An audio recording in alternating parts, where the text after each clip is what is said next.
یہ تاریخ تھی 18 مارچ 1990 اور وقت تھا رات تقریباً 1 بجے کا۔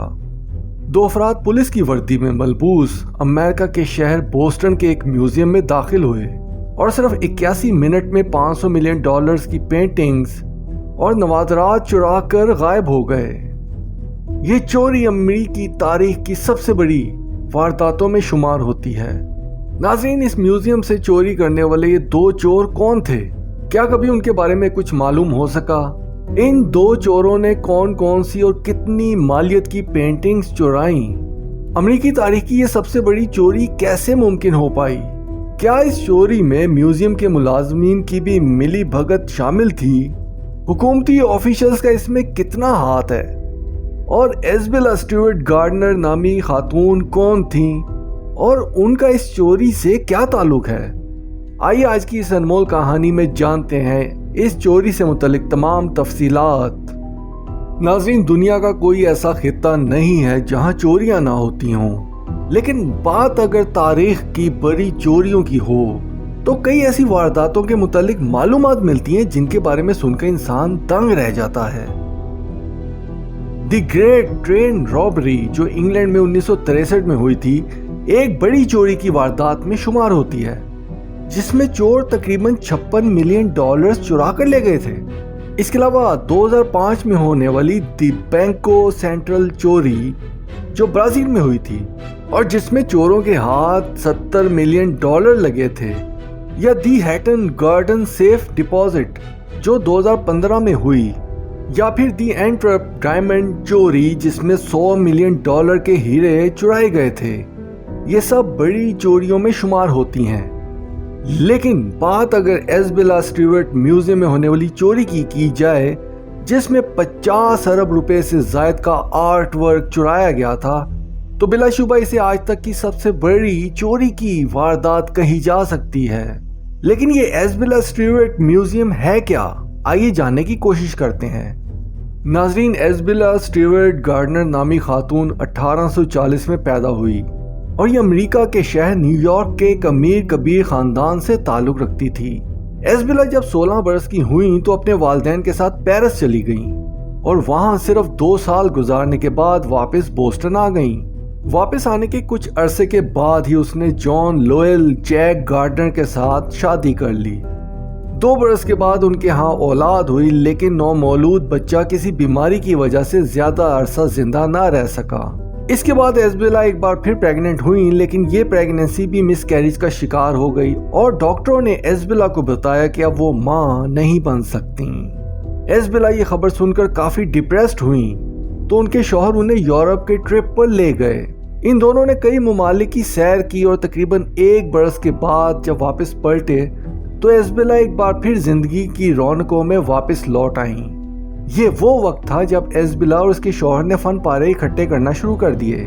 ان دونوں نے اس دوران مڈل ایسٹ، ایشیا اور یورپ کے کئی ممالک کی سیر کی اور وہاں سے آرٹ کے مختلف نادر نمونے اکٹھے کیے۔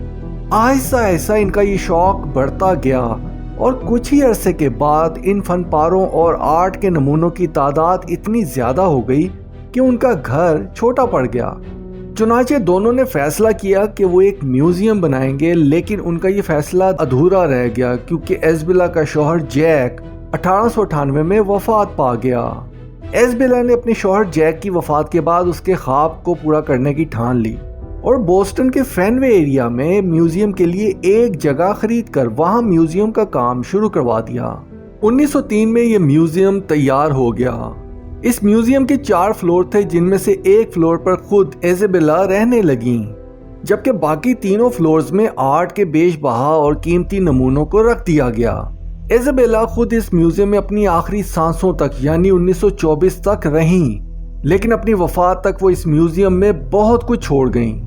ایک رپورٹ کے مطابق اس میوزیم میں اس وقت تک 7500 سے زائد پینٹنگز، 1500 سے زائد نایاب کتب اور روم، اٹلی، یورپ، ایشیا اور اسلامی دنیا سے حاصل کیے گئے 7000 سے زائد نادر نمونے موجود تھے۔ ناظرین، ہر سال 17 مارچ کے دن بوسٹن میں سینٹ پیٹرک ڈے منایا جاتا ہے۔ اس دن جگہ جگہ مختلف پارٹیاں ہوتی ہیں اور ایک میلے کا سا سما ہوتا ہے۔ 1990 में जिस दिन ये चोरी की वारदात हुई, उस दिन सेंट पैट्रिक डे का मेला सजा हुआ था। लोग शराब के नशे में मदहोश थे और हर तरफ पार्टीज हो रही थीं। ये 17 और 18 मार्च की दरमियानी रात थी जब 1:24 पर एसबेला म्यूजियम के दरवाजे पर 2 पुलिस की वर्दी में मलबूस अफराद आए। म्यूजियम के गेट पर 2 गार्ड्स भी मौजूद थे। दोनों पुलिस एहलकारों ने उन गार्ड्स को बताया कि उन्हें म्यूजियम से कॉल मौसूल हुई है और वो इस सिलसिले में यहाँ आए हैं। गार्ड्स ने जब 2 पुलिस एहलकारों को अपने सामने देखा तो उन्हें बगैर किसी शक व शुबे के म्यूजियम के अंदर जाने दिया। म्यूजियम में दाखिल होने के बाद ये दोनों पुलिस एहलकार फ्रंट डेस्क के पास पहुंचे और वहां पर मौजूद गार्ड को कहा कि वो इसे गिरफ्तार करने आए हैं। इससे पहले वो गार्ड कुछ समझ पाता, इन दोनों ने उसे खड़ा कर दिया। उसका मुंह दीवार की जानिब करके उसके हाथ पीछे से बांध दिए। इस दौरान दिलचस्प बात यह हुई कि उस गार्ड ने देख लिया था कि इन दोनों पुलिस एहलकारों में से एक की मूंछ नकली है। इसी दौरान दूसरा गार्ड भी अंदर आ गया और उसने पूछा कि ये गार्ड को क्यों अरेस्ट कर रहे हो। तो दोनों पुलिस एहलकार मुस्कुराए और कहा कि हम पुलिस वाले नहीं बल्कि चोर हैं, और अगर तुम चाहते हो कि तुम्हें ना बांधें तो खामोशी के साथ सब कुछ देखते रहो और कोई ऐसी वैसी हरकत ना करना जो तुम्हारे लिए नुकसान का बायस हो।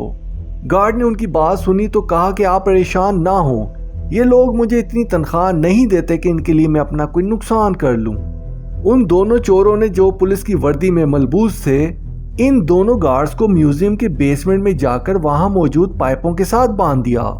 टेप की मदद से उन दोनों की टांगें, हाथ, जिस्म और सर तक लपेट दिया गया और सिर्फ नाक वाली जगह छोड़ दी ताकि वो सांस ले सकें। गार्ड्स को बंद करने के बाद अब म्यूजियम पूरी रात के लिए इन दोनों चोरों के पास था।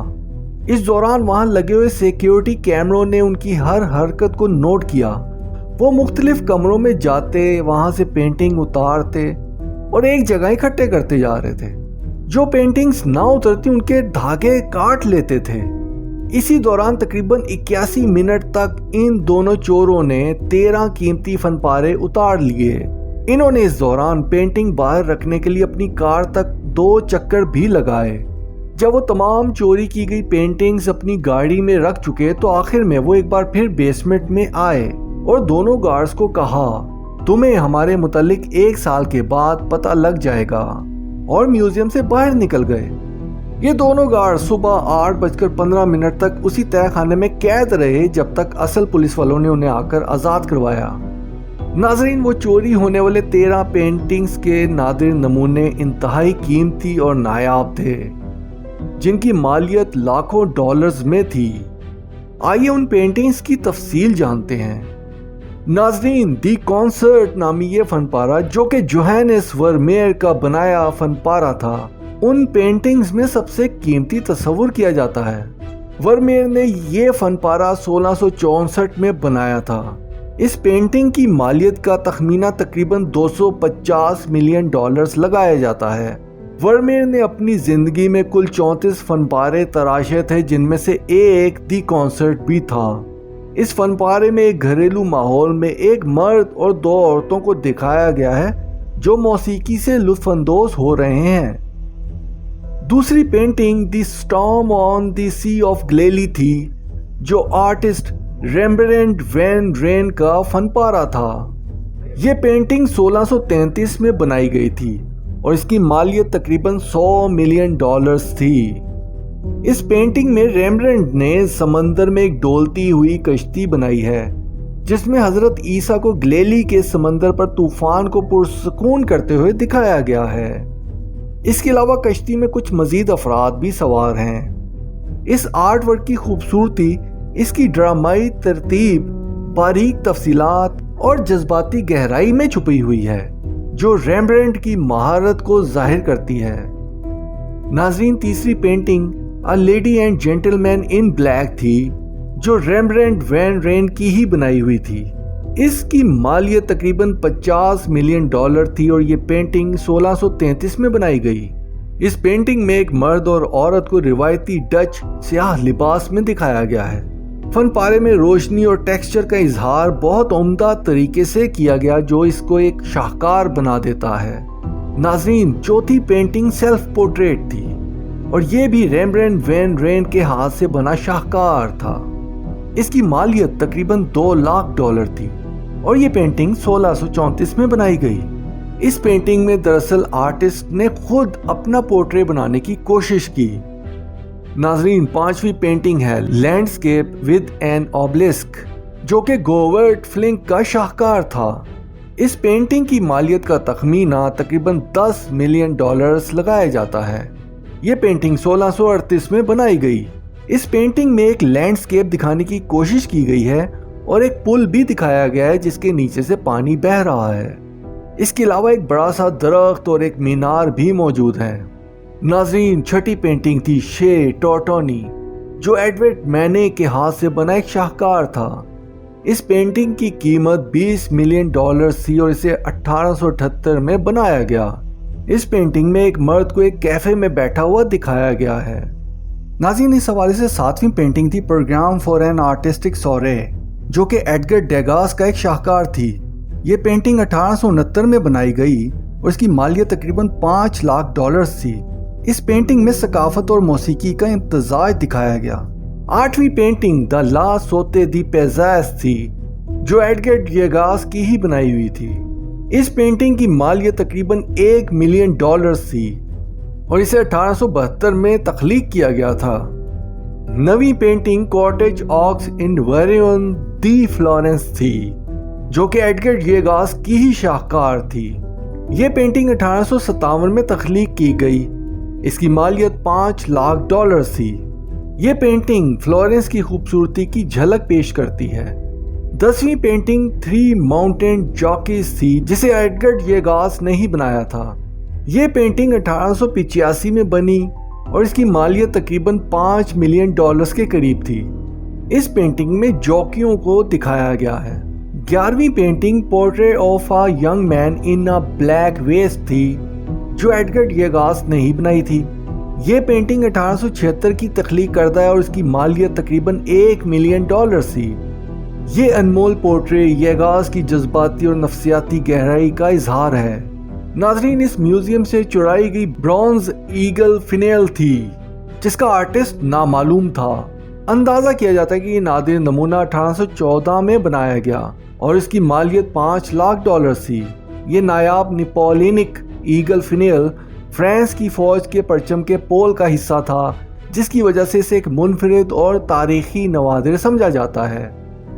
नाज़रीन, इस म्यूजियम से चुराया गया 13वां नादिर नमूना चाइनीज गो है, जो कि कांसी से तख्लीक किया गया था। इसकी तारीख तकरीबन 1100 कबल मसीह की बताई जाती है। इस नादिर नमूने का ताल्लुक शेंग सल्तनत के दौर से है, जो कि चीनी हुनरमंदी का एक शाहकार है। नाज़रीन, अब सवाल ये उठता है कि वो चोरों का क्या बना। नाज़रीन, ये चोरी की गई कीमती पेंटिंग्स और नवादरात फिर कभी ना मिल सके।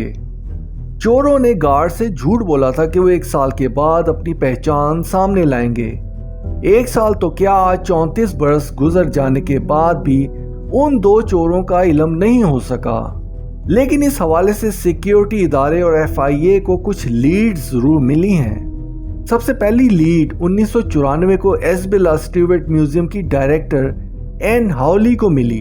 उनको चोरों की जानिब से खत मिला कि वो चोरी शुदा फन पारे 2.6 मिलियन की रकम के बदले में वापस करने को तैयार हैं, लेकिन इसके बदले में उन्हें बोस्टन ग्लोब नामी जरीदे में एक कोडेड स्टोरी शाया करवानी पड़ेगी।